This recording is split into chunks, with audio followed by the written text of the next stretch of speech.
تيست 15. اختبار رقم 15. Listen and choose the correct answer from A, B, C or D. My father was a skilled carpenter. يعني أبي نجار ماهر. يلا كده ها شاركوا معايا في الترجمة. نمبر 2.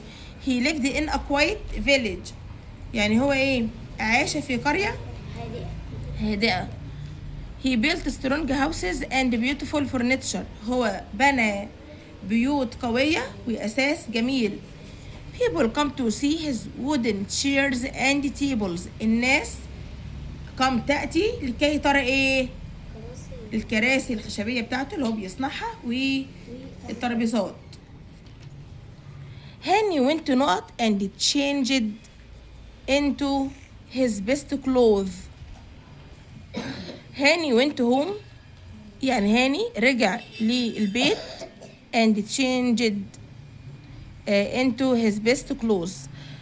طيب بعد كده هو غير معنى الجملة يعني ان هو غير ولبس ايه افضل ملابس عنده. نمبر 2. it is a museum يعني انه يكون متحف with a that teach us about our history. المتحف بيبقى فيه ايه وبعلمنا عن تاريخنا. treasures يعني كنوز. برافو treasures. طيب بعد كده بقول لي read and complete the text with the words in the box. نهى is a نقط she likes her job. نهى ايه؟ هي تحب وظيفتها. نهى is a نقط. طيب احنا لسه ما عرفناش هي ايه. يلا نكمل بعد كده. she does very kind and a work. she helps young students learn and a she helps. طيب اول ما وصلنا shy students انا كده عرفت هي ايه. هي كده بتشتغل ايه؟ مينيتور يعني ايه؟ مرشدة او موجهة. وكده كده مفيش الا وظيفة واحدة. طب لو عندي وظيفتين لازم اقرا كده وافهم الاول الجمل بتقول ايه علشان اختار صح. she does very kind and a work يعني هي طيبة جدا. دي صفاتها يعني هي طيبة جدا. and a work helpful يعني متعاونة في العمل يعني بتاعها.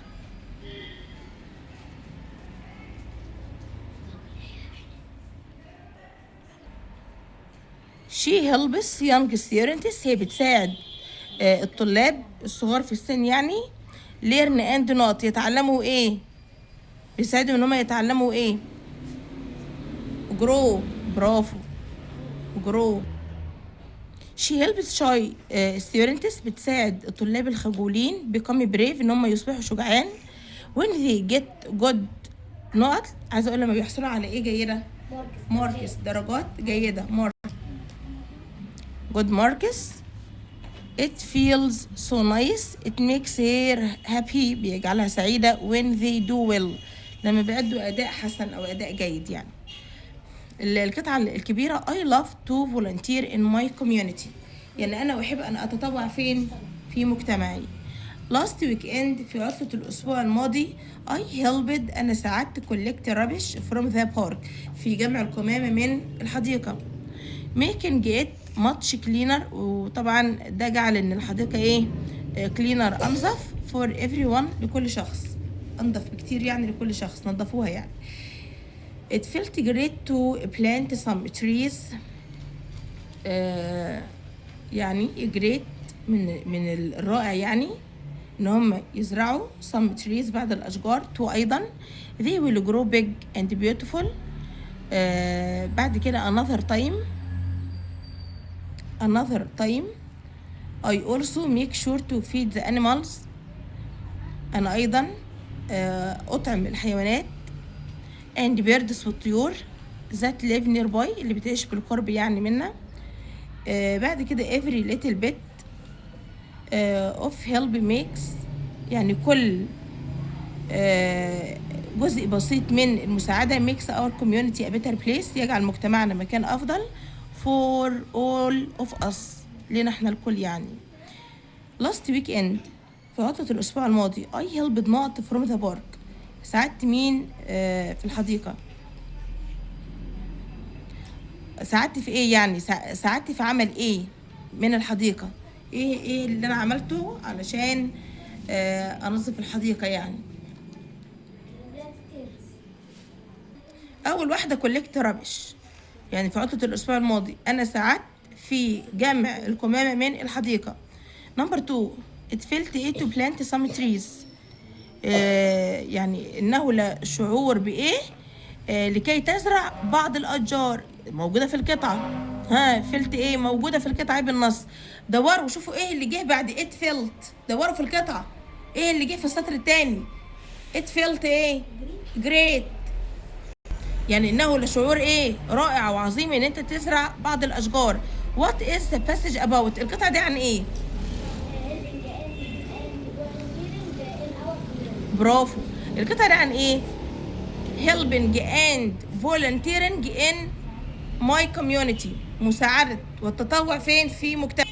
يبقى helping and volunteering in my community، المساعدة والتطوع في مجتمعي. summarize the text in one sentence، لخص النص في جملة واحدة. هناخد أول جملة I love to volunteer in my community. هناخد أول جملة دي نمبر 4 I love to volunteer in my community. بعد كده how not you go to work every week، مضارع بسيط يا اما do يا اما does. اليو بتاخد ايه؟ اليو بتاخد ايه؟ do. my school is in not off، في in وفي off. ايه الكلمة اللي في النص؟ front off. number 3 cars are fast، السيارات سريعة but ولكن planes الطائرات are ايه؟ عايزة اقول تكون اسرع، هنضيف اي ار تبقى ايه؟ faster. أوغست شهر أغسطس is ايه month of the year، عايز أقول هو أكتر شهر يعني حر في السنة. حطينا قبل صفة ذا أكيد هنضيف لها إيه؟ بس هنضاعف لأن دي صفة منتهية بحرف ساكن وقبلها حرف متحرك، هنضاعف الحرف الساكن اللي هو التي وبعد كده نضيف اي اس دي هوتست. يلا نشوف البنكت ويت. التي في ذي هو حط في الآخر فول ستوب، يبقى اللي ناقص عندنا إيه؟ بصوا كده وفي هنحط كوما قبل هنا بمعنى يا they are strong، هم أقوياء يا هنا، يبقى تي في ذي وكوما قبل هنا. ركزوا في سنة رابعة في الامتحان لما تلاقوا جملة بنكت ويت علامات ترقيم يعني، وتلاقوا في نهاية الجملة اسم ولد أو اسم بنت، وأنا بوجه الكلام أو الشخص اللي بيتكلم بوجه الكلام للولد أو البنت، يبقى لازم نحط في قبل الاسم اللي عندنا كوما. كوما دي أنا بمعنى إيه؟ بمعنى يا، يعني إحنا بنترجمها كأداة نداء بمعنى يا. they are strong يعني هم يكونوا أقوياء، حطينا كوما بمعنى يا هنا.